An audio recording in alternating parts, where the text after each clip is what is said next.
प्रणाम। मैं प्रवीण पांडे और आप देखना शुरू कर चुके हैं पंडित जी। हमारा आज का विषय भगवान शिव को लेकर केंद्रित है। आज हम बात करेंगे एक अनोखी साधना की, अनोखी शिव साधना की, जो आप इस सावन में कर सकते हैं। सावन के किसी भी दिन से आप उसे शुरू कर सकते हैं और अचूक प्रभाव उसका होता है। आप चाहे जिस भी किसी प्रॉब्लम से ग्रसित हो, भगवान शिव अगर कृपा कर दें तो उससे निकलने का रास्ता आपको मिल जाता है। हाँ, पहले एक चीज मैं आपको क्लियर कर दूं। सबसे पहले आप जान लीजिए सिद्धि और कृपा में क्या अंतर है। कृपा मतलब उनके एक अंश की सानिध्यता हमें प्राप्त हो जाती है। सिद्धि मतलब हमारा उस वस्तु पे या व्यक्ति पे पूरा कंट्रोल। तो ये दो चीजें होती हैं, ठीक है। मैं कृपा की बात कर रहा हूं। कभी भी आप किसी भी देवीय शक्ति की सिद्धि प्राप्त नहीं कर सकते, उनकी कृपा प्राप्त कर सकते हैं।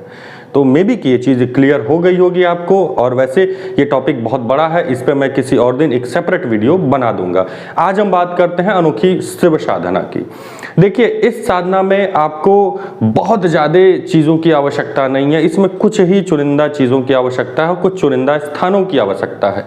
जैसे अगर हम बात करें तो इसमें आपको गुरु की आवश्यकता पड़ेगी। गुरु की आवश्यकता अब किस तरह से पड़ेगी, देखिए, आपके जो भी गुरु हैं उनसे आप प्रार्थना करिए। पहले तो हाँ, उनसे आप प्रार्थना करिए कि वो अपने मुख से आपको ओम नमः शिवाय, इसका यही मंत्र ही है, ओम नमः शिवाय अथवा नमः शिवाय का ही आपको जाप करना है। और किस तरह से करना मैं अभी आगे वीडियो में सारी चीज़ें आपको बताऊंगा। जो चीज़ें नहीं आपको पता रहेंगी वो चीज़ें आप मुझे कमेंट करके पूछ सकते हैं, मैं उसको तुरंत ही आपको रिप्लाई कर दूंगा, ठीक है। तो इसमें अब गुरु की आवश्यकता कैसे पड़ेगी। आपको गुरु से बात करनी है, अपने गुरु से प्रार्थना करनी है कि हे गुरुदेव, आप मुझे इस साधना को करने की अनुमति दें। भले ही वो गुरु आपके कोई भी हो, किसी भी तरह की साधना की दीक्षा वो आप उनसे ले चुके हों या वो आपको दे चुके हों, इस सावन में आप उनसे इस चीज़ के लिए अनुग्रह कर सकते हैं, ठीक है। अब इसमें गुरु से जो आप अनुग्रह करेंगे तो उसमें क्या क्या चीज़ें आपको लगेंगी।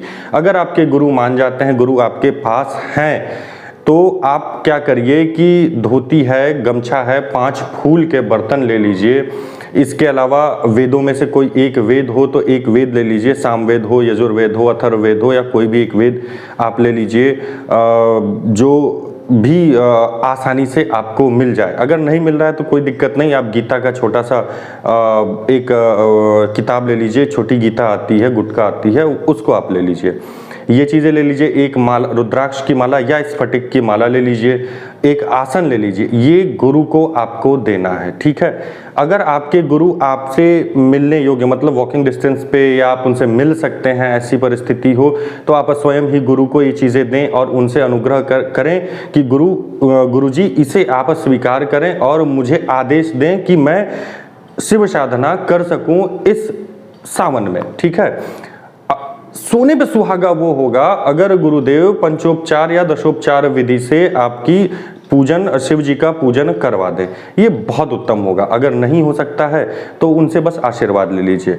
अब जिन लोगों के गुरु नहीं हैं, तो किसी को भी अगर आप गुरु बनाते हैं, मान लीजिए आपने YouTube पे ही बहुत लोगों को देखा, उसमें से किसी एक से आपकी बातचीत होती है, या YouTube पे ही आपके कोई गुरुजी हैं जो कि आपके परिचित के हैं, जो स्नेह आपके ऊपर बना हुआ है जिनका, तो उनसे आप बात कीजिए, ये चीज़ें उनको प्रोवाइड करिए, उनसे बोलिए कि हे प्रभु, मुझे इसका आदेश दे दीजिए और ये पूजन मेरा बता दीजिए किस किस तरह से होगा, ठीक है। जब वो पूजन आपका ये करवा दें तो आप उनको दक्षिणा स्वरूप कुछ प्रदान कर दीजिए, ठीक है। देखिए, ये सामग्री तो पूजन में यूज होती है, ये गुरु के लिए भेंट होती है, और जो दक्षिणा हम देते हैं वो पूजन के एवज में हम उन्हें प्रोवाइड करेंगे। तो ये दोनों चीज़ें अलग हो गई। ये तो रही बात गुरु की कि आपके पास गुरु हैं या YouTube पे गुरु हैं जो आपसे जो मिल नहीं सकते। अगर मिल नहीं सकते तो उनके अकाउंट में आप पैसे भेज दीजिए कि भैया ये आप स्वीकार करिए गुरुजी, इससे आप ये चीज़ें खरीद लीजिए, क्योंकि भाई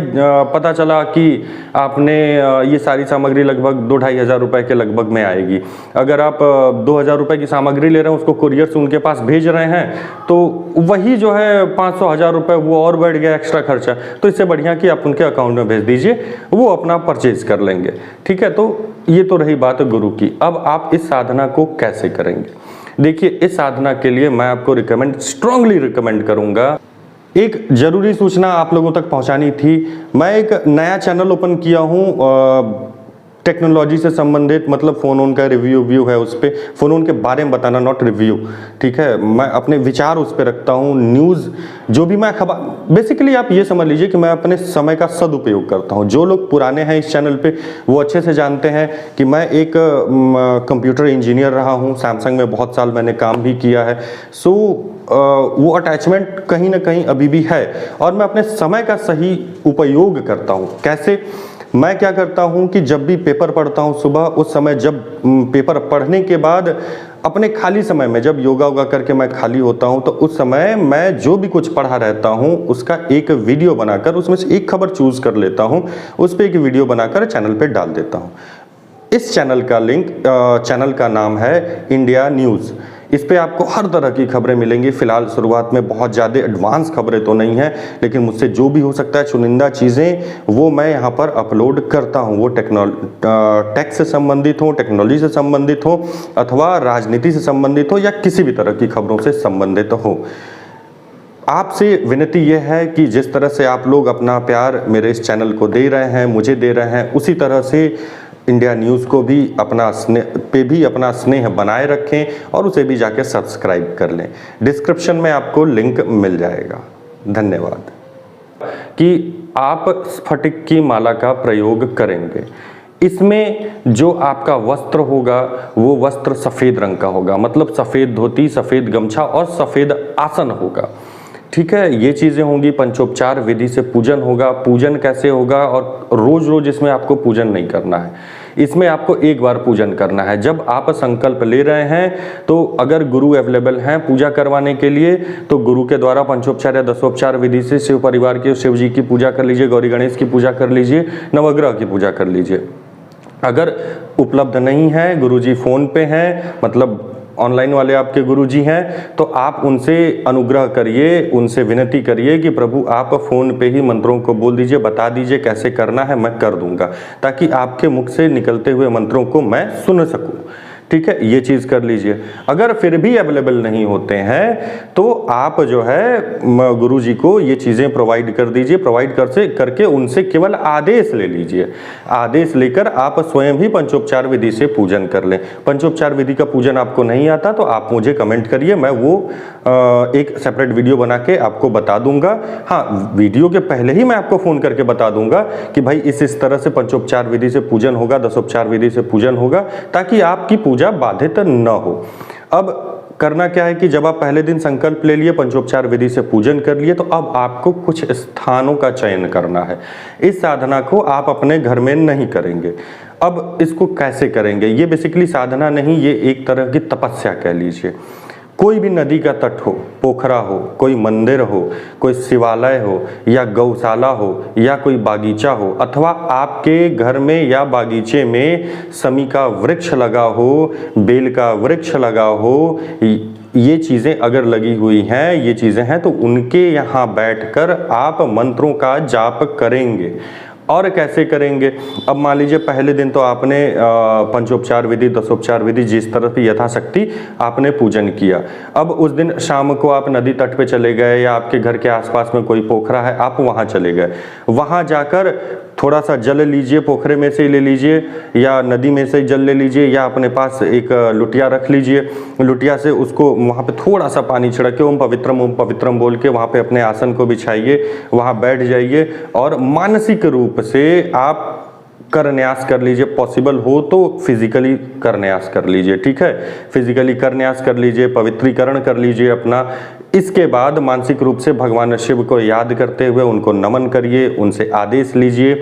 गुरु जी को याद करिए, गुरु जी से आदेश मानसिक रूप से ही लीजिए। फिर ओम अक्षमालिकाय नमः, अक्षमालिकाय मतलब अपने माला को पकड़ के अक्षमालिकाय नमः बोलिए, माला को प्रणाम करिए और उसके बाद अपना मंत्र जाप शुरू कर दीजिए। मानसिक रूप से ये मंत्र जाप होगा, इसमें कोई आपको दिखावा करने की आवश्यकता नहीं। दिखावा in the sense of that कि किसी मंदिर में जाकर बड़े बड़े थालियों में चीज़ें सजाकर दिखा रहे हैं कि हम साधना करें, कोई दिखावा नहीं, केवल श्रद्धा भाव इसमें होनी चाहिए और कुछ भी नहीं होना चाहिए। आप इसको जितना हो सके उतना करिए। इसमें कुछ ऐसी बाउंडेशन नहीं है कि आपको इतनी माला करनी है, ये करना है, वो करना है। चूंकि सावन सबसे प्रिय समय है भगवान शिव का, इसलिए मैं इसे रिकमेंड कर रहा हूँ। हाँ, इसके बारे में और भी चीज़ों के बारे में, इस साधना से संबंधित और भी चीज़ों की जानकारी अगर आपको चाहिए तो आप 7 बजे से 9 बजे के बीच में मुझे व्हाट्सएप कर सकते हैं। जब भी मुझे समय मिलेगा मैं आपके व्हाट्सएप को रीड करूंगा, उसमें आप अपनी डिटेल पूरी मेंशन कर दीजिएगा, आपका नाम क्या है, कहाँ से बोल रहे हैं, किस संबंध में आपको बात करनी है। मुझे जो समय मिलेगा मैं तुरंत आपको कॉल बैक करूंगा और उस विषय में आपको संपूर्ण जानकारी दे दूंगा। आज के लिए बस इतना ही, मिलते हैं फिर अगले वीडियो में, तब तक के लिए प्रणाम। भगवान शिव आप पे कृपा बनाए रखें।